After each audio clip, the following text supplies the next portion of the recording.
समधी खाए अवतारे हो चलो ना कुछ समधी के कहला तनी खाला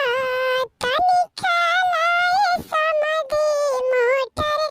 पनीर तनी खाला ए समधी मोटर पनीर तनी खाला केनौ लिट्टी रखल केनौ चोखा रखल केनौ तारा दीदिया के गरम समोसा रखल तनी खाला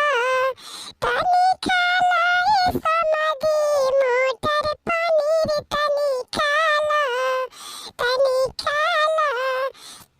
केनौ पूरी रखल केनौ कचौड़ी रखल केनौ तारा दीदिया के गरम चटनी रखल तनी खाला ए समधी मोटर पनीर तनी खाला केनौ पूरी रखल केनौ कचौड़ी रखल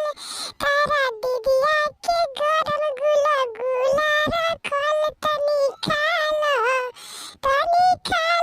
ए समधी मोटर पनीर तनी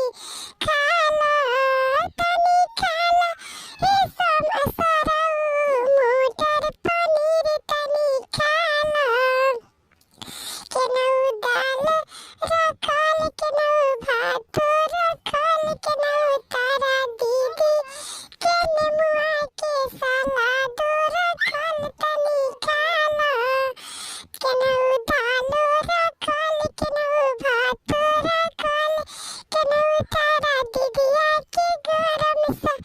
नेमुआ के सलाद रखल तनी खाला ए समधी मोटर पनीर तनी खाला ए समधी